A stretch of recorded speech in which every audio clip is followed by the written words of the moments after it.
Nggih.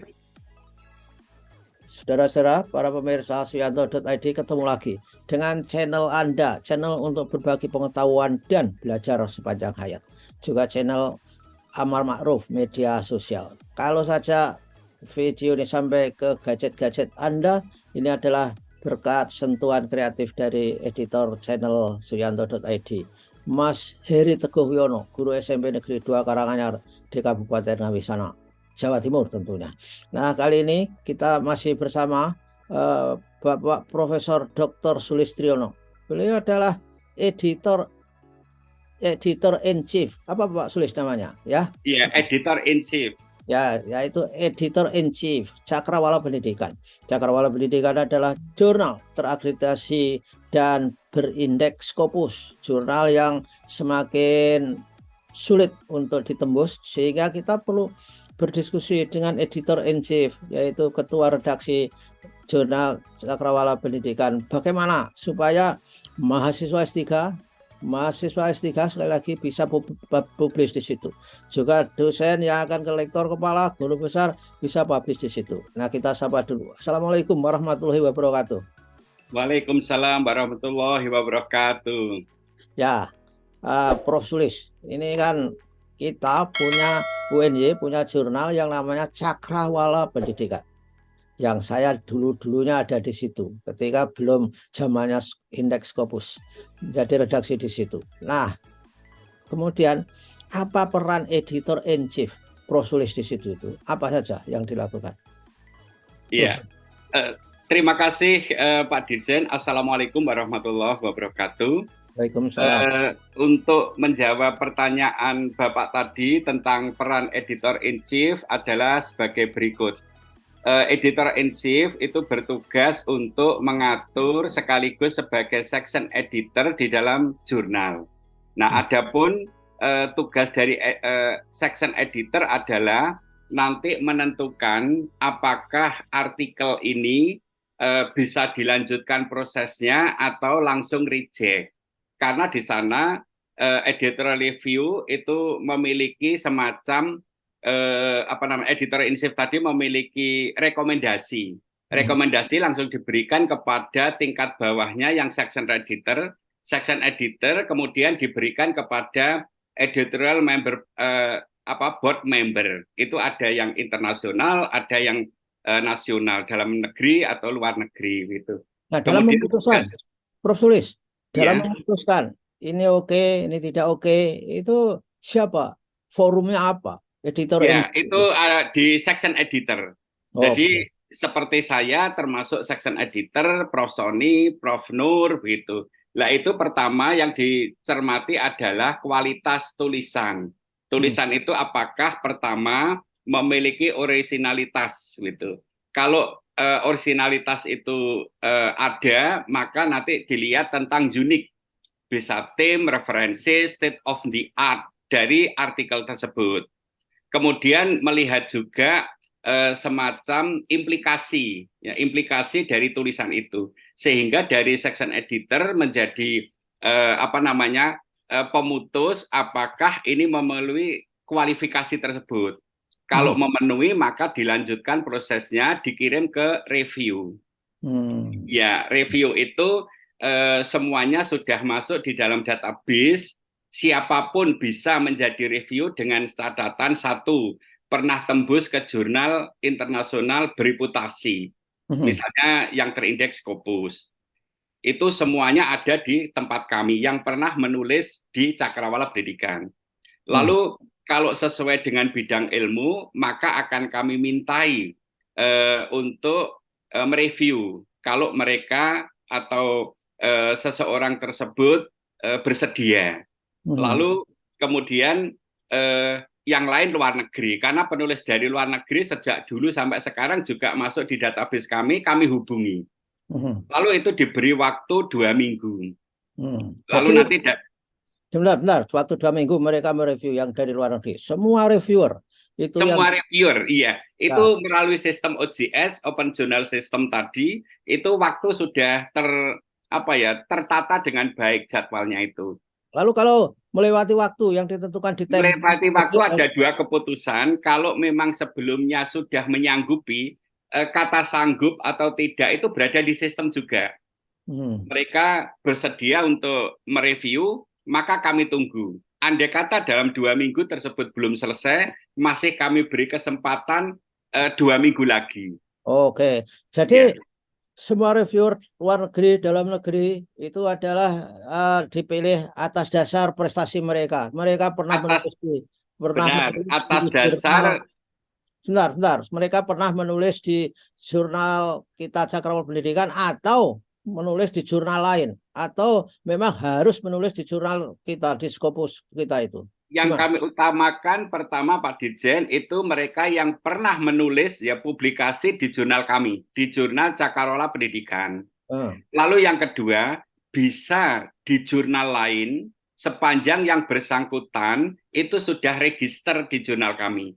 Karena di dalam register itu ada tiga tingkatan.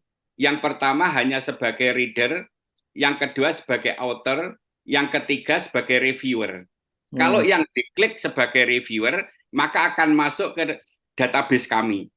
Lalu nanti kami search nama tersebut, apakah benar masuk di dalam misalnya Scopus.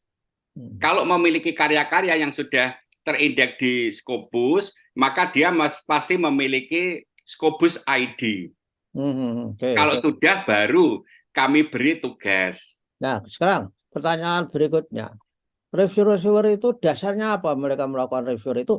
Dibayar atau karena kepuasan dan mereka merupakan komitmen yang hebat terhadap kualitas publikasi? Apa dasarnya? Ya, ini kami sudah sering berkomunikasi dengan pengelola jurnal, ya tidak hanya di dalam negeri melainkan luar negeri gitu. Itu kami hampir sama keputusannya, yaitu tidak membayar. Mereka hanya diberi sertifikat bahwa artikel ini yang Anda review masuk dan akan terbit pada edisi ini gitu. Lalu apa manfaatnya sertifikat itu bagi reviewer? Itu memiliki peran besar pertama terhadap pengalaman, karena seperti usulan ke GB itu antara lain pernah menjadi reviewer jurnal yang terakreditasi, yang terindeks Scopus minimal 2 di jurnal yang berbeda. Jadi reviewer itu tidak harus guru besar ya, siapa saja yang mempunyai prestasi publikasi di Q berapa gitu. Iya, betul. Iya, kami mengutamakan yang sudah doktor karena yang doktor mendaftar sebagai reviewer itu dalam jumlah banyak itu Pak Dirjen. Jadi berbagai negara juga ada, Taiwan itu ada datanya kami, termasuk Malaysia, Filipina gitu. Sekarang Uzbekistan, Tajikistan itu juga ingin menjadi reviewer. Saya track dulu, ternyata sudah pernah publish di jurnal lain yang bereputasi terindeks Scopus, maka ya kami terima. Ya, kami terima sebagai reviewer, bidang ilmunya disebut. Ya, sangat rigid gitu. Ya, luar biasa ini sistemnya itu, saling mendorong untuk menuju ke kualitas. Nah, itu tadi adalah saudara-saudara para calon guru besar, lektor kepala, dan juga calon doktor yang harus mempublikasikan artikelnya di Cakrawala Pendidikan. Itu tadi adalah bagaimana dapur seluk-beluk lalu lintas artikel sampai dipublikasikan. Nah, sekarang Prof.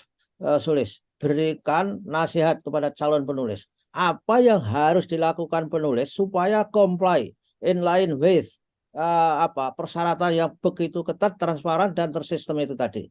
Gimana? Ya, terima kasih.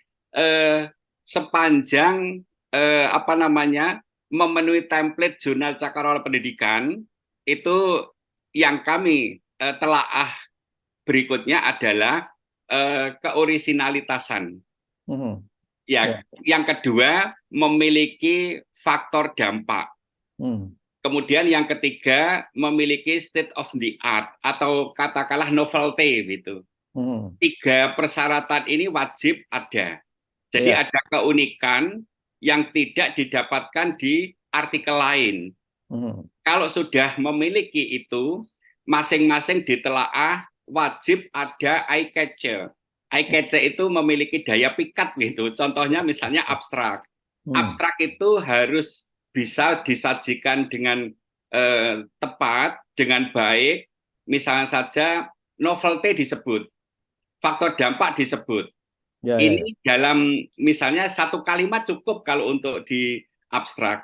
Lalu di dalam introduction itu juga harus seperti itu. Tetapi tidak hanya cukup dalam satu kalimat, melainkan bisa satu paragraf. Adanya state of the art, adanya keunikan, adanya kebaruan atau novelty, dan faktor dampak.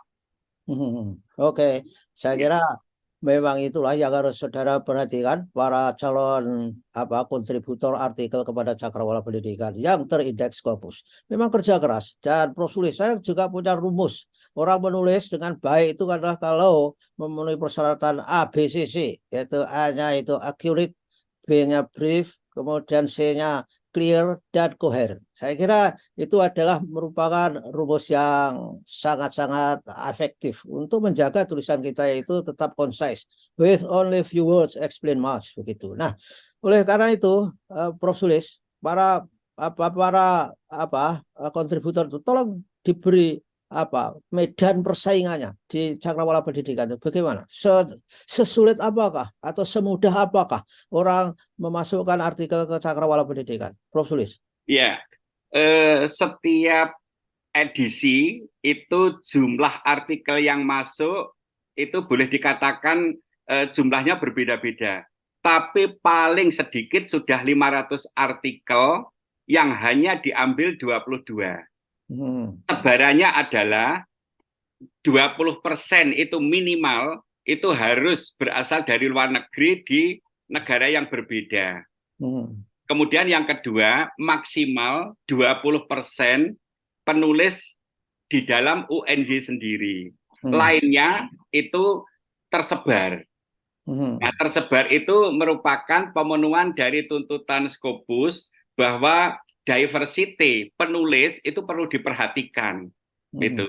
Misalnya pada edisi Februari, itu edisi pertama, kebanyakan negara-negara ASEAN gitu. Nah, nanti pada edisi Juni itu harus banyak di luar ASEAN, seperti Uzbekistan, kemudian Taiwan, ada yang Rusia gitu. Nah, nanti di edisi ketiga itu menyebar. Kami sudah mendapatkan dari Kanada dan Afrika. Oh, loh, luar biasa. Ya, jadi yang akan terbit untuk edisi Oktober itu pada bulan April, Mei kemarin sudah selesai direview oleh pakar. Oke. Dan Prof. Sulis, yang jumlah artikel yang dipublikasikan setiap edisi itu selalu sama atau beda-beda tergantung dari demand and supply misalnya? Gimana? Tidak, selalu sama jumlahnya. Pernah itu Pak Dirjen pada bulan Februari kemarin, itu jumlah artikel 958, ini catatan saya, yang diambil hanya 22. Artinya 22 artikel ini adalah yang terbaik di antara yang tadi. Ini 958 itu adalah yang sudah masuk ke reviewer. Yang ditolak tidak kami hitung, karena kalau ditolak kan belum dilanjutkan proses. Ya. Oke. Dan misalkan oleh Scopus dikatakan jelek ya, kalau kita, kali ini banyak yang kita bikin 25 dalam edisi itu, nggak boleh ya? Begitu.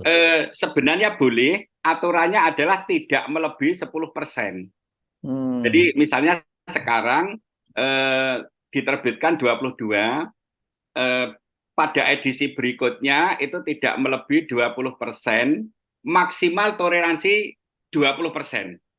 Tetapi kami tidak melakukan itu karena SJR, Simago Journal Rank, itu nanti akan berpengaruh.